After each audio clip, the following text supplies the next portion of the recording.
नमस्कार, स्वागत है आपका खबर एचपी में। तो आइए जानते हैं हिमाचल के हर छोटे बड़े शहर से जुड़े 30 फटाफट बड़ी खबरों को। इससे पहले यदि आप वीडियो को लाइक नहीं किए हैं तो लाइक कर दीजिए और चैनल में नए तो चैनल को सब्सक्राइब कर लीजिए। और आप वीडियो को कहां से देख रहे हैं कमेंट बॉक्स में हमें जरूर बताइए। जेबीटी व सीएंडबी शिक्षक का होगा प्रमोशन, विभाग ने मांगा डेटा। 20 जून तक का समय। शिक्षा विभाग में जल्दी पदोन्नतियों का पिटारा खुलने वाला है। विभाग जेबीटी व सीएंडबी श्रेणी के शिक्षकों को पदोन्नत करेगी। इसके लिए विभागीय स्तर पर प्रक्रिया शुरू हो गई है। निदेशक स्कूल शिक्षा विभाग आशीष कोहली की ओर से इस संबंध में एक सर्कुलर जारी किया गया है। इसके साथ एक फॉर्मेट भी सभी स्कूलों को भेजा गया। विभाग ने स्कूलों से पूछा है कि टीजीटी के कितने पद खाली पड़े हुए हैं, कितने शिक्षक ऐसे जो अगले 6 महीनों में सेवानिवृत्त होने वाले हैं। विभाग पदोन्नतियों से इन पदों को भरेगा। जेबीटी से टीजीटी के पद पर पदोन्नति दी जाएगी। निदेशक स्कूल शिक्षा विभाग ने सभी जिलों के उप निदेशकों को कहा है कि वह 20 जून तक इसका पूरा डेटा तैयार कर निदेशालय भेजें। विद्युत मीटर की ई-केवाईसी 31 मई तक करवाएं, उपभोक्ता तभी होंगे सब्सिडी के हकदार। राज्य बिजली बोर्ड लिमिटेड की ओर से बिजली मीटर की ई-केवाईसी करवाने का अवधि 31 मई तक बढ़ा दी गई है। सहायक अभियंता विद्युत उपमंडल 3 मंडी होशियार सिंह ने बताया कि उपमंडल 3 मंडी के तहत आने वाले भ्यूली, पुरानी मंडी, खलियार, बिजनी, मेगल, टांडू, पाखरी, द्रग, नगरोटा, रोपडू, स्कोर, नस्लो, बाड़ी, गुमानू, तुंग और चौकी भलेड़ के साथ लगते गाँव के सभी घरेलू श्रेणी और होटलों के विद्युत उपभोक्ताओं से आग्रह किया है कि जिन्होंने अभी तक अपने बिजली मीटर की ई-केवाईसी नहीं करवाई है वे यह कार्य 31 मई तक आवश्यक करवा लें।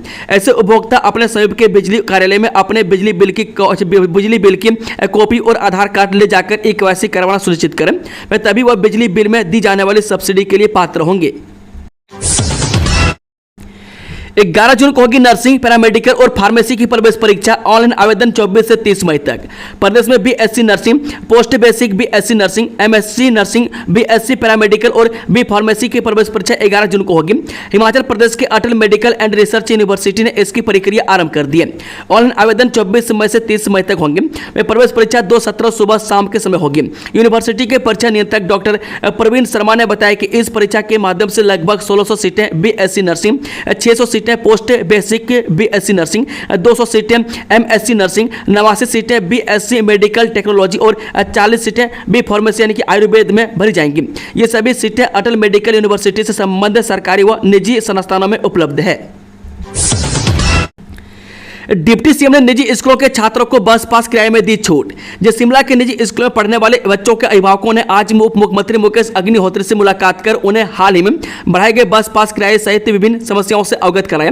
उप मुख्यमंत्री ने बताया कि पहले बस पास किराए के लिए 2 स्लैब थे, जिसमें 0 से 5 किलोमीटर के लिए 1800 रुपये और 5 किलोमीटर से अधिक दूरी के लिए 2500 रुपये थे। उन्होंने कहा कि अब शिमला शहर के निजी स्कूलों में पढ़ने वाले विद्यार्थियों को राहत देने के लिए 3 स्लैब बनाए गए। पहले स्लैब के तहत 0 से 6 किलोमीटर की दूरी के लिए किराया 600 रुपये घटाकर 1200 रुपये कर दिया गया। पहले स्लैब के तहत दूरी में 1 किलोमीटर की वृद्धि की गई है। जो पहले 0 से 5 किलोमीटर थी, दूसरे स्लैब के तहत 6 से 12 किलोमीटर की दूरी के लिए बस पास का किराया 700 रुपये घटाकर 1800 रुपये किया गया। जबकि तीसरे स्लैब के तहत अब 1200 किलोमीटर से अधिक दूरी के लिए बस पास का किराया 2000 रुपये किया गया है। एसओएस परीक्षा को बिना लेट फीस से 20 जून तक कर आवेदन। स्कूल शिक्षा बोर्ड ने 1 महीना बढ़ाई डेट। हिमाचल प्रदेश स्कूल शिक्षा बोर्ड धर्मशाला की ओर से राज्य मुक्त विद्यालय यानी कि एसओएस में सितंबर 2025 में होने वाली परीक्षाओं के लिए प्रवेश तिथि को 1 महीना आगे खिसकाया गया।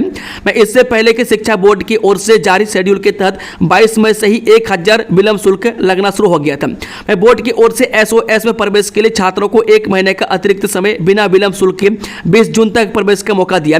स्कूल शिक्षा बोर्ड धर्मशाला द्वारा प्रदेश राज्य मुक्त विद्यालय के अंतर्गत सितंबर 2025 में आयोजित की जाने वाली 8वीं 10वीं तथा जमा 2 कक्षाओं व विशेष श्रेणी सुधार की 10वीं व जमा 2 की विभिन्न परीक्षाओं के हेतु आवेदन प्रक्रिया में संशोधन किया गया। बता दें कि 1000 विलंब शुल्क के साथ आवेदन 21 जून से 10 जुलाई तक किए जा सकते हैं। उधर स्कूल शिक्षा बोर्ड सचिव डॉक्टर मेजर विशाल शर्मा ने बताया कि एसओएस परीक्षाओं के लिए तिथियां जारी कर दी गई है। केंद्र समय पर लंबित राशि जारी करे तो हिमाचल बन जाएगा आत्मनिर्भर राज्य। सुक्खू मुख्यमंत्री सुखविंदर सुक्खू ने कहा कि यदि केंद्र की तरफ से राज्य को लंबित देय राशि समय पर जारी की जाती है तो हिमाचल प्रदेश आत्मनिर्भर राज्य बन जाएगा। उन्होंने यह बात नई दिल्ली में नीति आयोग की 10वीं गवर्निंग काउंसिल की बैठक को संबोधित करते हुए कही, जिसकी अध्यक्षता प्रधानमंत्री नरेंद्र मोदी ने की। बैठक में इस वर्ष विकसित भारत के लिए विकसित राज्य 2047 विषय पर चर्चा की गई। साथ ही विकास की राह में चुनौतियों तथा विकसित राष्ट्र के लक्ष्य को हासिल करने के लिए इन चुनौतियों का सामना करने करने पर बल दिया गया। मुख्यमंत्री सुखबीर सुक्खू ने कहा कि पर्वतीय राज्यों की विशेष आवश्यकताओं को ध्यान में रखते हुए विभिन्न योजनाओं की पात्रता में छूट देते हुए अधिक धनराशि आवंटित की जानी चाहिए। हिमाचल में नहीं बढ़ी आउटसोर्स कर्मचारियों की दिहाड़ी, बजट में हुई थी 25 रुपये वृद्धि की घोषणा। हिमाचल में आउटसोर्स कर्मचारियों की प्रतिदिन 25 रुपये दिहाड़ी नहीं बढ़ी है। मुख्यमंत्री सुखबीर सुक्खू ने बजट घोषणा में आउटसोर्स कर्मचारियों को प्रतिदिन 25 रुपये दिहाड़ी यानी मजदूरी की घोषणा की थी, लेकिन इसे लेकर अभी तक आधिकारिक अधिसूचना जारी नहीं हुई है। मैं इस संबंध में शनिवार को Himachal Pradesh state electricity board outsource employees union ने मुख्यमंत्री सुखबीर सिंह सुक्खू को पत्र लिखकर बजट में घोषित न्यूनतम मजदूरी 25 रुपये प्रतिदिन वृद्धि की अधिकारिक अधिसूचना जारी करने की मांग की है। 12वीं कक्षा के रिजल्ट को लेकर उठे सवालों पर स्कूल शिक्षा बोर्ड ने रखा अपना पक्ष। जानिए क्या बोले अध्यक्ष हेमराज बैरवा। हिमाचल प्रदेश स्कूल शिक्षा बोर्ड द्वारा जारी 12वीं कक्षा के परीक्षा परिणाम के बाद सामने आ रही खामियों के बीच स्कूल शिक्षा बोर्ड के अध्यक्ष हेमराज बैरवा ने बोर्ड की ओर से अपना पक्ष सामने रखा। हेमराज बैरवा ने कहा कि बोर्ड द्वारा मार्च 2025 परीक्षाओं के समस्त विषयों के लिखित पेपरों का मूल्यांकन स्थल मूल्यांकन केंद्रों के माध्यम से करवाया जा चुका था। वह समस्त विषयों की OMR शीट्स को भी पहले ही स्कैन कर लिया गया था। वह बोर्ड द्वारा केवल अंग्रेजी विषय के OMR डाटा का मूल्यांकन सही कुंजी के अनुरूप किया गया, जिसके लिए बोर्ड के पास पर्याप्त मात्रा में कंप्यूटर उपकरण उपलब्ध है। इसके चलते यह कार्य 2 दिनों में संपन्न हो गया। कोर्ट के आदेशों की अवमानना करने पर हाईकोर्ट ने जारी किया कारण बताओ नोटिस। सड़क मार्ग को अवरुद्ध करने से जुड़े मामले में कोर्ट के आदेशों की अवमानना करने पर प्रदेश उच्च न्यायालय ने निजी तौर पर बनाए प्रतिवादियों को नोटिस जारी कर पूछा कि क्यों न उनके खिलाफ अवमानना की कार्रवाई चलाई जाए। अर्की के गहर चमियावल सड़क मार्ग को अवरुद्ध करने से जुड़ी जनहित याचिका में मुख्य न्यायाधीश गुरमीत सिंह संधावालिया और न्यायाधीश रंजन शर्मा की खंडपीठ ने कहा कि प्रथम दृष्टया यह अवमानना का मामला बनता है। याचिका की सुनवाई के दौरान सोलन के जिलाधीश मनमोहन शर्मा पिछले आदेशों की अनुपालना में न्यायालय में उपस्थित थे। कोर्ट में अनुपालना हलफनामा प्रस्तुत किया गया। अगर न्यायालय इससे संतुष्ट नहीं हुआ तो गौरतलब है कि 5 मार्च 2025 के स्थगन आदेश के बावजूद बोरवेल की खुदाई के संबंध में यथास्थिति बरकरार नहीं रखी गई। एमएलए सुधीर शर्मा ने शिमला एसपी को भेजा आपराधिक मानहानि का नोटिस। संजीव गांधी के आरोपों पर किया पलटवार। शिमला एसपी संजीव गांधी ने भाजपा विधायक सुधीर शर्मा पर हाईकोर्ट के अंदर की कार्रवाई सोशल मीडिया पर चलाने को लेकर अदालत में पिटीशन दायर कर कार्रवाई की मांग की है। वहीं सुधीर शर्मा ने इसको लेकर पलटवार किया और एसपी संजीव गांधी पर ही आपराधिक मानहानि का नोटिस भेजा है। मैं साथ ही सुधीर शर्मा ने एसपी के खिलाफ प्रिविलेज मोशन लाने की भी चेतावनी दी है। हिमाचलियों को मिलेगा 4 गुना मुआवजा, हाईकोर्ट ने जारी किया आदेश। जाने पूरा मामला। हिमाचल प्रदेश के ग्रामीण क्षेत्र में परियोजना प्रभावितों को अब 4 गुना मुआवजा दिया जाएगा। हिमाचल प्रदेश हाईकोर्ट ने प्रदेश सरकार द्वारा 1 अप्रैल 2015 को जारी फैक्टर 1 की अधिसूचना को निरस्त कर दिया। हाईकोर्ट के न्यायाधीश तरलोक सिंह चौहान और सुशील कुकरेजा की अदालत ने बीती 22 मई को इस संदर्भ में फैसला सुनाते हुए आदेश जारी कर दिए। बता दें केशव राम और कर्मचंद व अन्य बनाम प्रदेश सरकार के मामले की सुनवाई के दौरान यह आदेश जारी किया गया। फोरलेन संयुक्त संघर्ष समिति के अध्यक्ष ब्रिगेडियर खुशहाल ठाकुर ने इस ऐतिहासिक आदेश के लिए हाईकोर्ट का आभार जताया है। किसानों बागवानों के लिए अच्छी खबर, अब फसलों पर नहीं पड़ेगी मौसम की मार। उद्यान विभाग दे रहा सब्सिडी पर जालीदार नेट। हिमाचल प्रदेश में मौसम में हो रहे बदलाव के कारण मंडी जिला में आए आंधी तूफान और ओलावृष्टि के कारण बागवानों को काफी ज्यादा नुकसान झेलना पड़ रहा है। उद्यान विभाग के आकलन के अनुसार 1 अप्रैल से अब तक जिला के बागवानों को 5 करोड़ से अधिक का नुकसान झेलना पड़ा है। ऐसे में विभाग ने बागवानों को अपनी फसलों के बचाव के लिए जालीदार नेट लगाने की सलाह दी है। बता दें कि उद्यान विभाग जिला मंडी के उप निदेशक संजय गुप्ता ने कहा, जालीदार नेट से बागवानों के नुकसान को काफी हद तक कम किया जा सकता है। यह जालीदार नेट आंधी तूफान और ओलावृष्टि की स्थिति में फसलों की रक्षा करने में अहम भूमिका निभा सकती है। इसे लगाने के लिए बागवानों को विभाग की ओर से 80% सब्सिडी भी दी जा रही है। खास बात यह है कि इसके लिए बागवानों को विभागीय कार्यालयों के चक्कर भी नहीं काटने पड़ेंगे और वे ई उद्यान पोर्टल के माध्यम से इसके लिए आवेदन कर सकते हैं। श्रीखंड महादेव यात्रा में इस बार पार करने होंगे इतने ग्लेशियर, कई जगहों पर टूटे हैं रास्ते। जिला कुल्लू की दुर्गम धार्मिक यात्रा श्रीखंड महादेव की यात्रा के दौरान इस बार 5 ग्लेशियर को पार करना होगा। हालांकि इस बार पिछले साल की अपेक्षा बर्फ कम है, लेकिन रास्ते में कई जगह पर पगडंडी के सहारे यात्रा करनी पड़ेगी। प्रशासन की ओर से 18 से 22 मई तक श्रीखंड यात्रा के लिए रास्ते और ग्लेशियरों की जाँच के लिए 8 सदस्यों का दल भेजा गया था। अब यह दल श्रीखंड महादेव से वापिस लौट आया है और अपनी रिपोर्ट तैयार कर SDM निर्मंड को सौंपेंगे। इसके बाद ये रिपोर्ट उपायुक्त कुल्लू को भेजी जाएगी। रामपुर के पास जगात खाना में बादल फटा, मची तबाही, कई वाहन भी बहे। शिमला के रामपुर शहर से सटे कुल्लू जिले की जगात खाना पंचायत में नाले में बादल फटने से खासा नुकसान हुआ है। मैं शाम करीब 6 बजे बादल फटने की घटनाओं से सतलुज नदी के किनारे खड़ी गाड़ियां तेज पानी के बहाव के कारण बह गई है। मैं स्थानीय लोगों के अनुसार इस प्राकृतिक आपदा के चलते भारी मात्रा में मलबा आया, जिससे कई वाहन बह गए। मैं प्रारंभिक अनुमान के अनुसार लगभग 10 गाड़ियों के बहने की आशंका जताई जा रही है। महिलाओं को स्वच्छता एवं बीमारियों के प्रति जागरूक करने के लिए चलाया अभियान। Shri Balaji super speciality health care private limited hospital Kangra के स्त्री रोग विशेषज्ञ डॉक्टर तन्वी कटोच ने सरान college of education for women and scholars international school में महिलाओं को स्वच्छता एवं स्त्री रोग संबंधित बीमारियों के प्रति जागरूक करने हेतु अभियान की शुरुआत की। इस पहल का उद्देश्य महिलाओं को मासिक धर्म के दौरान स्वच्छता बनाए रखने व संक्रमण से बचाव, नियमित जांच एवं सही समय पर इलाज के महत्व के बारे में जानकारी देना है। रिपोर्ट में खुलासा, पेखुबेला प्रोजेक्ट में कंपनी को लाभ देने के लिए विमल पर बनाया दबाव। हिमाचल हाईकोर्ट में सौंपी गई अतिरिक्त मुख्य सचिव ओंकार शर्मा और डीजीपी अतुल वर्मा की रिपोर्ट में पेखुबेला सौर ऊर्जा परियोजना में कंपनी को लाभ पहुंचाने के लिए षड्यंत्र रचने का सभी खुलासे हुआ है। रिपोर्ट के अनुसार चीफ इंजीनियर विमल नेगी पर कंपनी को अनुचित लाभ पहुंचाने के लिए लगातार दबाव डाला गया था। परियोजना में गंभीर अनियमितताएं की ओर इशारा किया गया। रिपोर्ट में पेखुबेला प्रोजेक्ट मामले की जांच किसी विशेषज्ञ या स्वतंत्र एजेंसी से करवाने की सिफारिश भी की गई है। सचिवालय कर्मचारी संगठन ने स्टाफ के लिए मांगे पहचान पत्र। हिमाचल प्रदेश सचिवालय सेवाएं कर्मचारी संगठन ने सचिवालय के स्टाफ को पहचान पत्र देने और पार्किंग में बाहरी वाहनों के प्रवेश पर रोक लगाने की मांग की है। शुक्रवार को संघ के अध्यक्ष संजीव शर्मा की अध्यक्षता में हुई बैठक में बीते दिनों मुख्यमंत्री कार्यालय के बाहर सुरक्षा कर्मी से हुई मारपीट की निंदा की गई। संघ ने विशेष सचिव सचिवालय प्रशासन को ज्ञापन सौंपकर सुरक्षा बंदोबस्त से मजबूत करने का आग्रह किया। सचिवालय सेवाएं कर्मचारी संगठन के प्रधान संजीव शर्मा ने कहा कि 21 मई को सुबह करीब 10:15 पर प्रदेश सचिवालय के गेट नंबर 1 पर सुरक्षा कर्मचारी के साथ अज्ञात व्यक्ति ने मारपीट की। हिमकेयर के लंबित भुगतान के लिए राज्य सरकार ने जारी किए 40 करोड़ रुपये। हिमकेयर के लंबित भुगतान को चुकाने के लिए राज्य सरकार ने 40 करोड़ रुपये जारी किए। वित्त और योजना विभाग से यह मंजूरी 3 बड़े अस्पतालों के लिए आई है। स्वास्थ्य विभाग अब इस पैसे को जारी करेगा। इनमें IGMC Shimla, Tanda medical college और PGI चंडीगढ़ शामिल है। 2 अस्पतालों को 15-15 करोड़ और एक को 10 करोड़ रुपये जारी होंगे। हालांकि हिमकेयर और आयुष्मान में कुल पेंडेंसी 426 करोड़ रुपये की है। इस भुगतान के लिए स्वास्थ्य विभाग ने वित्त विभाग से मामला उठाया था। इस बकाया राशि में से 124 करोड़ की राशि प्राइवेट अस्पतालों की है, जिसमें अब भी सरकार ने डायलिसिस करने की अनुमति दे रखी है। साइबर फ्रॉड मामले में पुलिस के हाथ लगी बड़ी कामयाबी, 9 ATM जब्त। बद्दी पुलिस ने 13 राज्यों के 11 लोगों की शिकायत पर दर्ज एक बड़े साइबर फ्रॉड के मामले में पुलिस ने आरोपियों से 9 ATM जब्त किए। पुलिस ने इस मामले में 3 आरोपियों को गिरफ्तार कर लिया है। पुलिस की जांच में यह भी सामने आया है कि गिरफ्तार आरोपी एक संगठित ठगी गिरोह के सदस्य भी हो सकते हैं, जो विभिन्न राज्यों में ऑनलाइन ठगी की वारदातों को अंजाम देते हैं। पुलिस इस मामले में गिरोह के मुख्य सरगना व अन्य आरोपियों के बारे में छानबीन में जुटी है। इस मामले में 2 और आरोपियों की संलिप्तता सामने आई है, जो कि हरियाणा के सोनीपत में पुलिस द्वारा साइबर क्राइम के मामले में गिरफ्तार किए गए। पुलिस ने इन दोनों आरोपियों को इस मामले में ट्रांसफर करने की प्रक्रिया शुरू कर दी है। पाकिस्तान ने जब भी भारत के साथ उलझने की कोशिश की, उसे मुंह की खानी पड़ी। जयराम ठाकुर। जिला किन्नौर भाजपा ने शनिवार को जिला मुख्यालय रिकांगपिओ में ऑपरेशन सिंदूर की सफलता के बाद पूर्व मुख्यमंत्री जयराम ठाकुर की अगुवाई में तिरंगा यात्रा निकाली।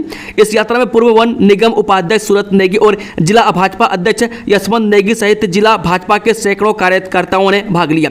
यह तिरंगा यात्रा रामलीला मैदान रिकांगपिओ से शुरू हुई तथा मेन बाजार होते हुए PNB बैंक तक पहुंची तथा वापस रामलीला मैदान में समाप्त हुई। इस दौरान भाजपा कार्यकर्ताओं ने हाथों में तिरंगा झंडा लेकर भारत माता की जय, हिंदुस्तान जिंदाबाद, भारतीय सेना जिंदाबाद व पाकिस्तान मुर्दाबाद के नारे लगाए। इस अवसर पर पूर्व मुख्यमंत्री जयराम ठाकुर ने कार्यकर्ताओं को संबोधित करते हुए कहा कि आज तिरंगा यात्रा के माध्यम से जनजातीय क्षेत्र जिला किन्नौर से देश की सेना को यह संदेश दिया गया कि हम सभी प्रधानमंत्री नरेंद्र मोदी और भारतीय सेना के साथ चट्टान की तरह खड़े हैं। स्कूल में प्लास्टिक की बोतल में पानी नहीं ला सकेंगे विद्यार्थी, सरकार ने लगाया प्रतिबंध। जी अब विद्यार्थी स्कूल में प्लास्टिक की बोतल में पानी नहीं ला सकेंगे। मैं 1 जून से चंबा जिले के सभी सरकारी व निजी स्कूलों में प्लास्टिक बोतल पर प्रतिबंध रहेगा। इस बाबत सभी स्कूलों के मुखियाओं को निर्देश जारी कर दिए गए। प्रदेश सरकार द्वारा प्लास्टिक से पर्यावरण को हो रहे नुकसान को रोकने और एकल उपयोग वाले प्लास्टिक के उपयोग को कम करने के लिए प्लास्टिक की छोटी पानी की बोतलों के उपयोग को बंद करने का निर्णय लिया है। बता दें कि पहले चरण में 500 मिलीलीटर तक की बोतलों को प्रतिबंधित किया गया। मैं सभी स्कूलों को इस आदेश का पालन करना होगा। मैं आदेशों की अवहेलना पर जुर्माना भी लगाया जा सकता है। मैं उच्च शिक्षा उपनिदेशक भाग सिंह का कहना है कि 1 जून से प्लास्टिक की 500 मिलीलीटर की बोतलों पर पूर्णतः प्रतिबंध लगाया गया। मैं स्कूल मुखियाओं को निर्देश जारी कर दिए गए। मैं स्कूलों में पेयजल के इंतजाम अच्छी तरह से किए जाएंगे। बिजली कड़केगी, ओले गिरेंगे और तूफान मचाएगा कहर, 9 जिलों के लिए अलर्ट जारी। हिमाचल प्रदेश से मौसम के तेवर आज अचानक बिगड़ सकते हैं। मौसम विभाग ने आगामी 6 घंटों के लिए विशेष अलर्ट जारी किया है। मैं इसके मुताबिक बिलासपुर, चंबा, हमीरपुर, कांगड़ा, कुल्लू, मंडी, शिमला, सिरमौर और सोलन जिलों के कुछ क्षेत्रों में गरज के साथ हल्की से मध्यम बारिश से बिजली कड़कने, ओलावृष्टि और तेज हवा 40 से 50 किलोमीटर प्रति घंटे की रफ्तार से चलने की संभावना जताई गई है। कभी भी बच सकता है नालागढ़ का महादेव पुल, ग्रामीणों ने अवैध खनन रोकने की उठाई मांग। जो औद्योगिक क्षेत्र बद्दी नालागढ़ को चंगर क्षेत्र और मनाली से जोड़ने वाला एकमात्र महादेव पुल खतरे में है। वह समय रहते उपमंडल प्रशासन व खनन विभाग ने कदम नहीं उठाए तो आगामी बरसात में यह पुल बच सकता है। वह शनिवार को स्थानीय ग्रामीणों ने मुख्यमंत्री को शिकायत भेजकर अवैध खनन पर रोक लगाने की मांग की है। वह ग्रामीणों का कहना है कि पुल से महज 50 मीटर की दूरी पर लंबे समय से बड़े पैमाने पर अवैध खनन की जा रही है। वह प्रशासन को कई बार इस बारे में अवगत कराया जा चुका है, लेकिन ठोस कार्रवाई न होने से खनन माफियाओं के हौसले बुलंद हैं। यदि जल्द कदम नहीं उठाए गए तो बरसात में पुल का अस्तित्व खतरे में पड़ सकता है, जिसकी जिम्मेदारी प्रशासन पर होगी। फिटनेस की दुनिया में नया अध्याय शिमला में शुरू हुआ ट्रॉकयार्ड वेलनेस सेंटर। शिमला में आज ट्रॉकयार्ड नामक एक प्रीमियम फिटनेस और वेलनेस सेंटर का भव्य उद्घाटन हुआ, जो BCS में नेशनल हाईवे 5 के पास रणनीतिक रूप से स्थित है। यह अत्याधुनिक सुविधा क्षेत्र में फिटनेस का स्वरूप बदलने के उद्देश्य से शुरू की गई है। बता दें कि ट्रॉकयार्ड न केवल उच्च गुणवत्ता वाले जिम उपकरणों से सुसज्जित है, बल्कि यह एक समग्र स्वास्थ्य अनुभव भी प्रदान करता है। इसकी स्थापना अमन मेहता और श्री कौशल द्वारा की गई है और इसे पहाड़ी नगर में स्वास्थ्य और फिटनेस से प्रेमियों के लिए एक विशेष गंतव्य के रूप में विकसित किया गया है। केंद्रीय महिला एवं बाल विकास मंत्री से मिले धनीराम शांडिल रखी यह मांग। स्वास्थ्य, सामाजिक न्याय एवं अधिकारिता मंत्री डॉक्टर कर्नल धनीराम शांडिल ने नई दिल्ली में केंद्रीय महिला एवं बाल विकास मंत्री अन्नपूर्णा देवी से भेंट की। वह डॉक्टर यानी कि कर्नल धनीराम शांडिल ने निर्भया निधि से मुख्यमंत्री आदर्श ग्राम सुख आश्रय परिसर परियोजना के लिए 132 करोड़ 40 लाख रुपए की धनराशि जारी करने का आग्रह किया। उन्होंने अवगत करवाया कि मुख्यमंत्री आदर्श ग्राम सुख आश्रय परिसर परियोजना के तहत एक ही स्थान पर आवासीय सुविधा के साथ साथ प्रशिक्षण केंद्र और स्कूल, व्यावसायिक प्रशिक्षण केंद्र व मनोरंजन से संबंधित सुविधाएं उपलब्ध करवाई जाएंगी। इस केंद्र में अनाथ, परित्यक्त बच्चों, वृद्धा आश्रमों में रहने वाले वृद्धजनों तथा शक्ति सदन में रहने वाली महिलाओं को रहने की सुविधा प्रदान की जाएगी। एक मतदान केंद्र पर होंगे 1200 वोटर, मुख्य निर्वाचन अधिकारी बोली। आयोग के नवाचार पर काम शुरू। मुख्य निर्वाचन अधिकारी नंदिता गुप्ता ने यहां बताया कि भारत निर्वाचन आयोग द्वारा चुनाव प्रक्रिया को अधिक पारदर्शी, समावेशी और प्रभावी बनाने हेतु शुरू की गई नई पहलों को हिमाचल प्रदेश में भी प्रभावी रूप से लागू किया जा रहा है। उन्होंने बताया कि इन पहलों को 6 प्रमुख श्रेणियों में विभाजित किया गया है, जिनमें मतदान, राजनीतिक दल, प्रक्रियागत सुधार, कानूनी प्रावधान, चुनाव कार्मिक और निर्वाचन आयोग के प्रशासनिक सुधार शामिल हैं। उन्होंने कहा कि मतदाताओं के हितों को सर्वोपरि रखते हुए एक मतदान केंद्र पर अधिकतम 1200 मतदाताओं की सीमा निर्धारित की गई है, ताकि कतारों और भीड़ को नियंत्रित किया जा सके। बहुमंजिला इमारतों एवं घनी कॉलोनियों में अतिरिक्त मतदान केंद्र स्थापित किए जाएंगे।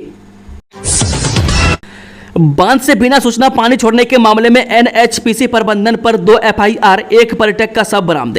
हिमाचल प्रदेश के कुल्लू जिले के बरसेनी से बांध का पानी बिना सूचना के छोड़ने पर NHPC की पार्वती जल विद्युत परियोजना चरण 3 प्रबंधन के खिलाफ 2 मामले दर्ज किए गए। पहला मामला पुलिस ने घटना के तुरंत बाद दर्ज कर दिया था। इसमें पुलिस ने प्रोजेक्ट प्रबंधन पर लापरवाही बरतने की धाराओं में मामला दर्ज किया। इसके बाद कुल्लू के विधायक सुंदर सिंह ठाकुर ने भी SP कुल्लू को एक शिकायत पत्र देकर प्रबंधन के खिलाफ मामला दर्ज करने की मांग की थी। शुक्रवार को पुलिस ने विधायक की शिकायत पर BNS की विभिन्न धाराओं में मामला दर्ज कर दिया है।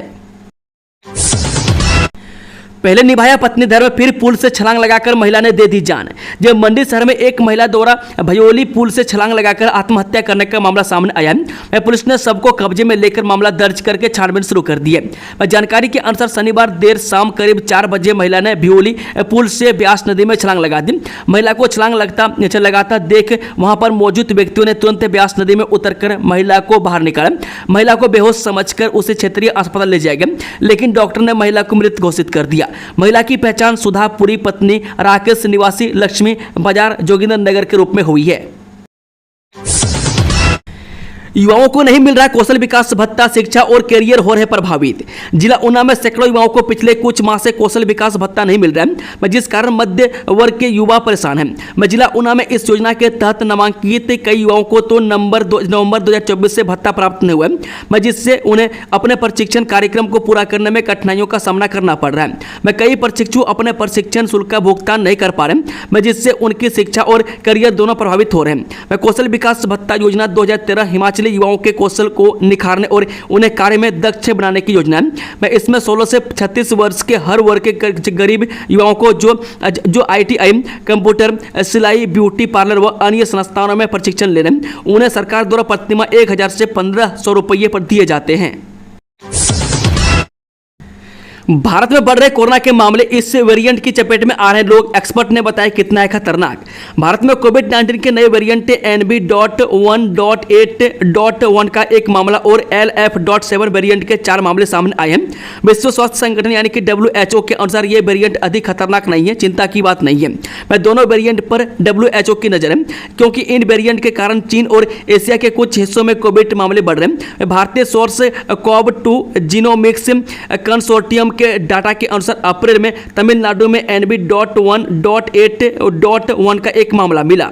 दोस्तों, खबरों का सिलसिला समाप्त होता है। कि जानकारी पसंद आई तो वीडियो को लाइक शेयर, चैनल को सब्सक्राइब जरूर कर लें और कमेंट बॉक्स में अपना फीडबैक देना ना भूलें। Thank you, all the best. जय हिंद, जय हिमाचल।